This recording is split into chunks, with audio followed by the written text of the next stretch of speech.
Hello, Bible readers. So far in Exodus, we have read in the first 15 chapters about the emancipation of this mixed multitude enslaved in Egypt. And then there were 3 chapters in that group's wilderness journey. Chapters 19 to 24 took us to Mount Sinai, where the covenant was introduced. But then we enter something else altogether. Chapters 25 to 31 are written differently. Their subject matter takes us far away from the action-filled plot we've been following as God hears the cry of the suffering and takes action to free them, followed by calling on them to follow. This part's different. Chapters 25 to 31 are known as the priestly material. Most scholars believe this section was written much later than what comes before it and what comes after it. And instead of following the next chapter in what happens to these people, instead of it just continuing with the plot, the issue at hand becomes, where shall God dwell in the midst of them? Trust me, by the way, on this pivotal point in Scripture. This pivotal point will eventually inform the ways we in our own time understand what is holy and how we may access what is other. So the assumption of these chapters is that God is completely holy. That is of an other or different quality and character from anything else in ordinary life. Imagine finding an object that is made of something that doesn't exist. We've never seen this in the periodic table. This material does not behave like any other thing we've ever seen. It's just other in every way.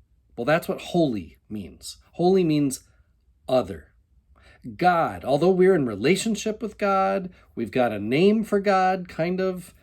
Although we've had experiences of God, God is still totally other, holy. So if you were to try to access or confront or connect with this Holy One, how would you do it? Can just anyone, at any time, anywhere? And how might different answers to those questions honor God or not honor God? This priestly, and some academic places will call it the P.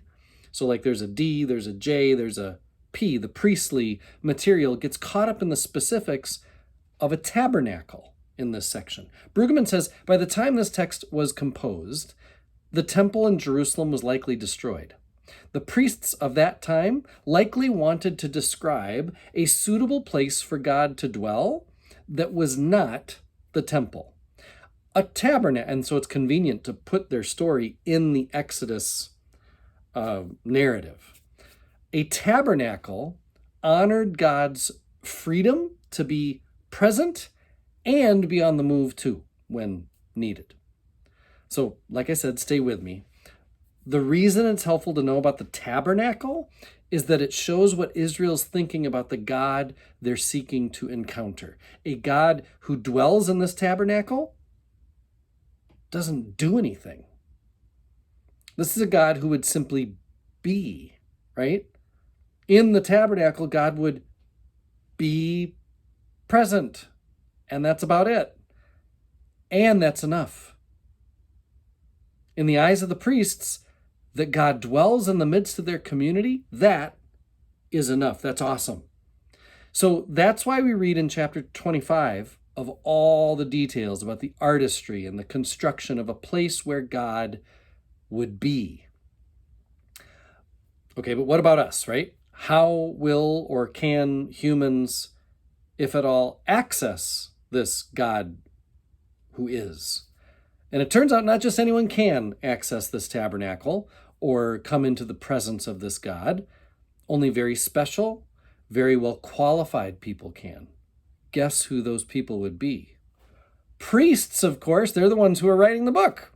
That's why chapters 28 and 29 take so much time to describe the nature of the priesthood. Nothing, notice, is said about a priest's moral qualities. Instead, it's all about how the priest gets set aside. So just as God in the tabernacle doesn't do anything, priests are not venerated or allowed to approach the tabernacle because of their doings. They haven't proven their merit. They haven't proven a moral worth or anything like that. The only way they qualify is by appearance and ritual. Today's pivotal text, chapter 29, verse 20, tells how a priest becomes other, qualified to encounter and access the holy. How does a person become a priest, become holy? Put the blood of a sacrificial ram on the man's right earlobe, right thumb, and big toe of right foot, and that does it. Here, as elsewhere in Exodus, we're not told how this all helps a person qualify for priestly duties. No explanation is offered or even hinted at. It's just, this is how it's done. This is what we do. So notice three things. A priest is, number one, set aside as holy himself. So it's a person set aside to be holy. Number two, it's a person set apart in a very visible, very dramatic way. Everybody would have seen this be done in a worship type setting. And the third thing about it is the emphasis is, again, and this is why I described the tabernacle and the God who would dwell there, the emphasis here too is on the priest's being, not the priest's doings. The priest will really do just one thing. They got one job. A priest is set aside to make offerings to God on Israel's behalf. These are called sacrifices of atonement. It's how Israel is made right with God. These sacrifices are what keep the peace between God and Israel. Say the priests, by the way. So whenever we ask the question, how are sinners put right with God? How do we get reconciled instead of just punished? These sacrifices of atonement were the way for Israel. That's how sinners are put right with God. But the only way these sacrifices of atonement happen are when people who are ordained into the priesthood do the dirty work. And priests then can't be kind of connected to God. It can't depend on, well, is the priest in the right mood that day? Do we have the right guy? These weren't half-hearted priests that were, they did okay, they did a decent job, they knew most of the prayers, most of the words. Being a priest meant that one was totally saturated in holiness so that there wouldn't be one smidgen of unholiness that could disqualify this supremely important act of atonement. If you're going to have this way for God and God's people to be put right with each other, well, then the people that are performing the thing, they better be completely on board, qualified. There can be no doubt that they're the people who are supposed to be doing it and that they do things in the way they're supposed to be done. And so they make this elaborate ritual to show that these people are saturated with holiness. A priest has, as Brueggemann says, ontological qualification that does not depend on morality or competence or personal attitude or inclination. It would instead depend on this blood all the way down to their tippy toes. Ontological qualification, that's a big phrase. But what it means is ontology, if you look that up, or ontological change, what that means is that a person moves away from simply being human. Gender, age, all the ways that we might identify a person, those things melt away as they become a priest.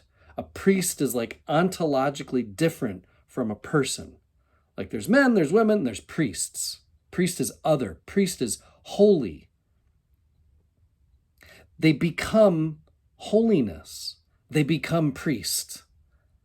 And the reason this is desirable, because we, especially if you're of my congregation or of the ELCA Lutheran tradition, the reason this would be desirable is to take away any question about whether the person that's up there making a sacrament happen, because that's a sacrifice of atonement. It's basically like a sacrament, like we would have baptism or Holy Communion in the Christian tradition.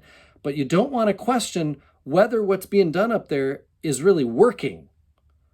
And in this tradition, in the Exodus tradition, the only way to make sure it works is to have a priest, a holy one access the Holy One. If a human can embody holiness somehow, they're able to assure the community with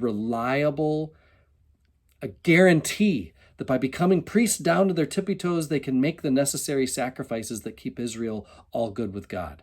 Guaranteed access to God. Well, that's kind of a big deal. Now, why is this a pivotal moment in all of Scripture? Because this will be called upon time and time again. This question of access to God and who gets it and how, these questions persist until Jesus is called in the book of Hebrews a new high priest.